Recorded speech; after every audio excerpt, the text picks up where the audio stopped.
What's going on, Blues? Welcome back to Life as an Evertonian. Blues, if you haven't subscribed to the channel already, please feel free to do so. Click that bell to turn on post notifications so you'll be notified every time I upload a video. Everton was beat last night against Leeds United in the opening game of the season. This is our final summary.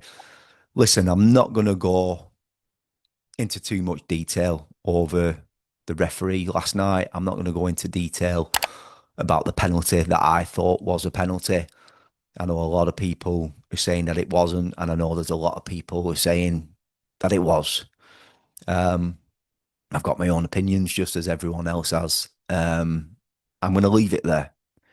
I just thought it was a poor performance from the referee, and I thought it was very harsh in the decision of a penalty. But I will say Leeds United deserved the win. I thought Everton was poor. I thought we improved somewhat in the second half in terms of ball retention and getting ourselves a little bit higher up the pitch.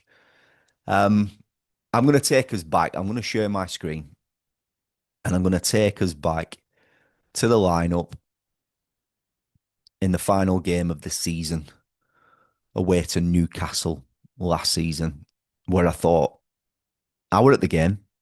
I thought Everton were outstanding. The way we were setting up in all our away games, I thought we were like almost like a coiled spring in terms of soaking up pressure and breaking fast and breaking hard. Um, if you look at this lineup here, Ashley Young filled in at right back. Obviously, Mikalenko played at left back. Natural fullbacks. Obviously, we didn't have that last night. We had Jake O'Brien, who filled in at right back, who has been doing somewhat majority of his Everton career so far. And obviously we had Mikalenko injured last night and Jimmy Gardner slotted in at left back, who I thought played well in a defensive unit, but really offered very little going forward. Obviously not naturally left-footed, trying to tuck back in on his right. Very little balls going into the box from these areas. And we know NJ doesn't really whip balls in either. Um, on the right, we had Alcaraz, who naturally keeps coming inside.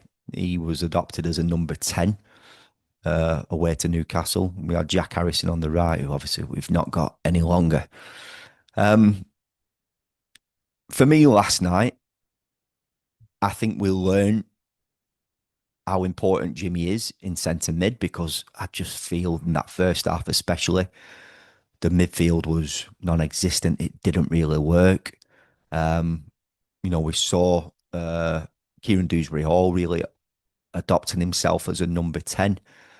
Last night, he improved somewhat a bit more in the second half in an attacking sense, but defensively was poor.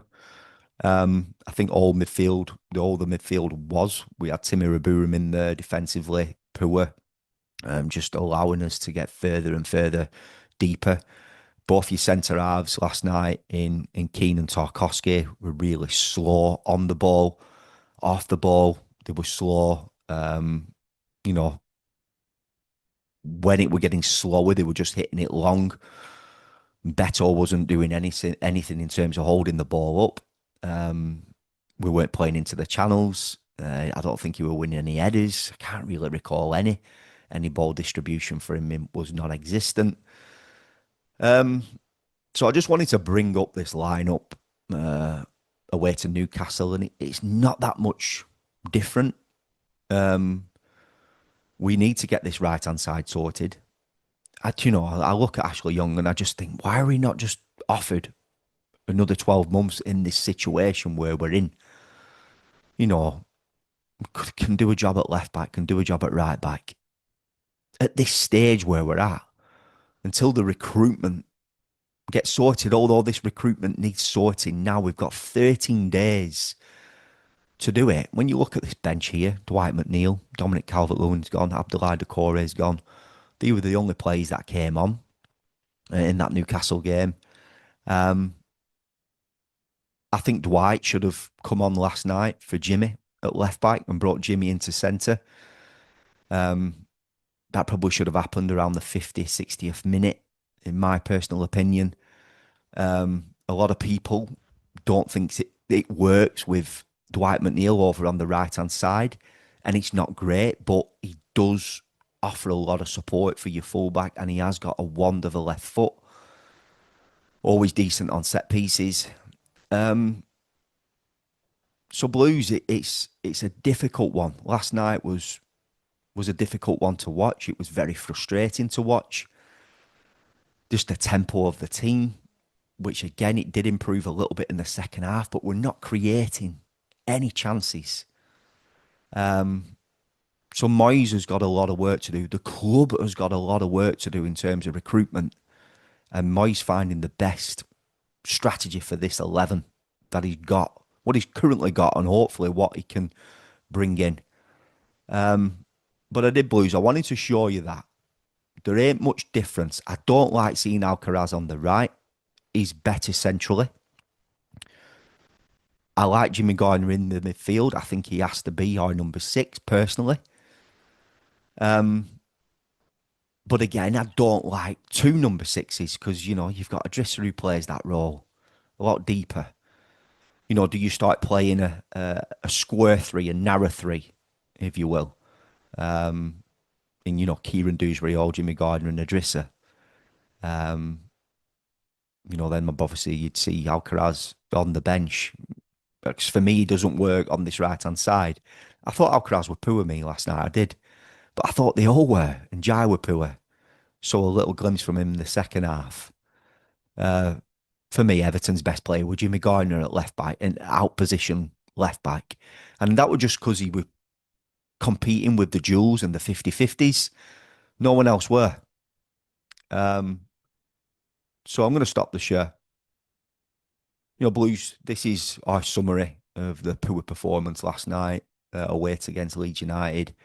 Leeds United deserved the win. Controversial penalty decision. Some are saying it were a penalty. Some saying it wasn't.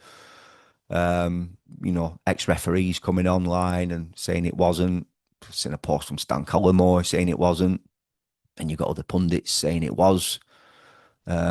I've spoke to one of my best friends today whose dad is a referee's assessor. I'm not going to say too much, give too much details, but he's actually the manager of Kavanagh, and that's his son. And his son was saying, Ryan, it was a penalty. I'm still saying it wasn't.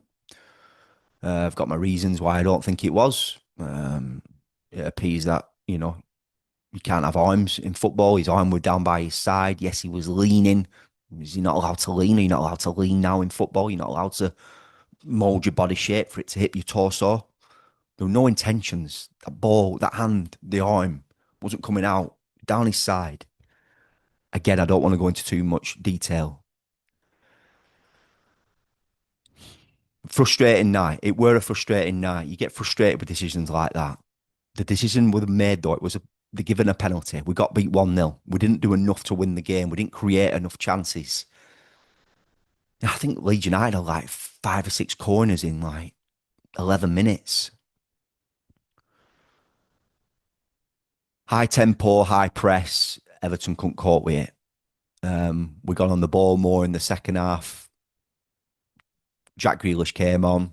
It's a positive to get minutes in the legs from the lad. I thought we'd start with Jack. I thought he'd play as a number 10.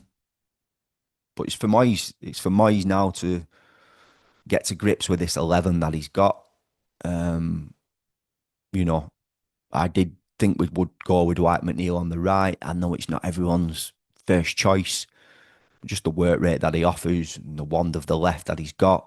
I think he should have come on in a left back position, being naturally left footed in the second half and brought Jimmy inside. All ifs and buts. It didn't happen. We didn't come away with a point. We came away with nothing. 13 days left of this transfer window for Everton to bring in 3 to 4 players who are going to add quality to this Everton squad. It's been a difficult start. It's a difficult watch. It's been an awful pre-season. We're excited with the signings of Grealish and Kieran Dewsbury Hall, and we hope we can integrate these lads into this team and we can be an attractive watch and we can be a good side. We're missing Jared. We're missing fullbacks. It's a massive part of your team if you don't have good fullbacks, players that can get you up the pitch and can overlap, like Jake O'Brien adopting that right back position with nothing in front of him. Nobody who's going on a Miranda-ing run down that right hand side who we can back up and follow him and then receive the ball and then whip it. He's trying to do it himself because Alcaraz is coming inside constantly. You can tell that he wants to play more central. Do we switch Njai over to the right? There's a lot of questions that need answering. We've got Brighton at weekend at home at the Hill Dickinson Stadium, first Premier League game in our new stadium. We need to get behind the lads. We need to make Hill Dickinson the Goodison Fortress what it was. This is a new era. This is meant to be a new Everton, and we're seeing the similar things that we've been used to seeing. The way we ended last season was strong. It was positive. Our away performances were strong. You know, that away performance against Newcastle, that was why I brought up that 11 today, because it ain't much different, but these fullback areas are killing us. That's where the problem lies, that right side. That's where the issue lies in terms of organisation and balance. Blues, let me know your thoughts. I'm leaving it there. Up the toffees. Subscribe to the channel if you haven't done so already. And I'll see you in the next one.